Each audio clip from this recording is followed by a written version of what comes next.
So I want to make great pains to go ahead and let you guys know about the mission of the show and what the show's all about. This is a blue-collar sports talk show, guys. This is a show where we respect the game and where we respect the ball players who are in the arena playing and coaching the games.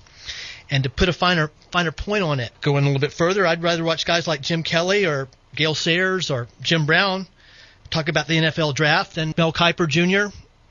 and Todd McShay. And that's my perspective. And that's why I think that Tim Tebow is under such attack. And let's just look at the record. Let's get right into the Tim Tebow. Will Tim Tebow be a number one draft choice? Will he be a great pro quarterback? I say yes, yes, and yes. In fact, I draft Tebow number one. I think he's the best player in the entire draft.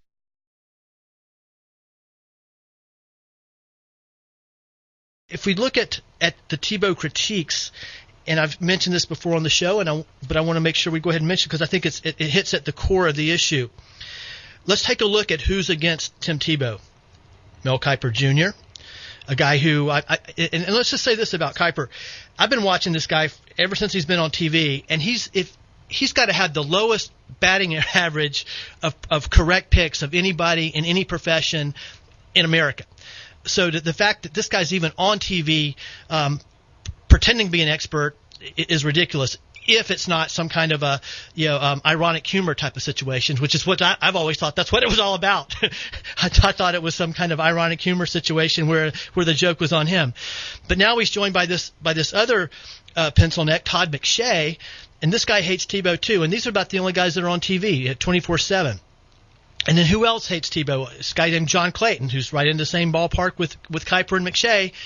And then you've got a whole host of other media twerps, nationally syndicated talk show geeks, and the like. Okay, let's look at who likes Tebow. Who thinks Tim Tebow is going to be an NFL prospect and a great quarterback and a number one worthy draft choice? Well, as you just heard, Mike Ditka likes him. Mike Ditka thinks he would be a great quarterback, and he would draft him. Troy Aikman likes Tim Tebow and is very high on Tim Tebow. Jim Kelly is very high on Tim Tebow, a guy that went to 4 Super Bowls and was involved in building the Miami Hurricane dynasty as a quarterback. Tony Dungy likes Tebow, and John Gruden likes him. Do we see a trend here, guys?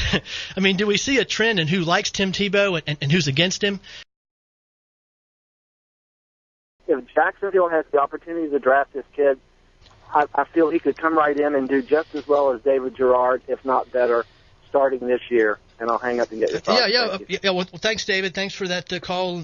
Appreciate your thoughts. In fact, you sparked several other things I want to address. And yeah, of course. I mean, this is how ridiculous the debate has gotten. I mean, who in their right mind, unless they weren't indoctrinated by 24, hours a day, 7 days a week, 365 days a year, from the Mel Kipers and the Todd McShays, who, as David, very astutely pointed out, know nothing about the game of football to begin with. If they weren't indoctrinating people against Tebow, who in their right mind would think that Tim Tebow couldn't beat out David Garrard? I mean, give me a break. Come on. We hear Bradford. Well, you know what? What we don't hear a whole lot about, if Bradford's so much better than Tebow, how come when they played head-to-head with everything on the line in the arena for a national championship, how come Tebow outplayed Bradford? Yeah, I don't think what the NFL is looking for are colts. They're looking for stallions, And in Tebow, you got a stallion, a thoroughbred, and a Clydesdale all rolled into one. And I'm just going to say this, and I haven't heard anybody say it because this might be the last time you hear me on the air. But I know a big part of it is anti-Christian. I feel a big part of it is just flat-out anti-Christian bias. Absolutely. And that's the politically incorrect thing to say. But, I mean, I know that the most politically incorrect thing you can say in this society now is I want to thank my Lord and Savior, Jesus Christ. And every time this guy wins an award or wins a big game or a championship, everybody in the country knows he's going to get up on that podium and he's going to say, I want to thank my Lord and Savior, Jesus Christ. And there are some very powerful forces in this country that don't want to hear that. Open to other viewpoints.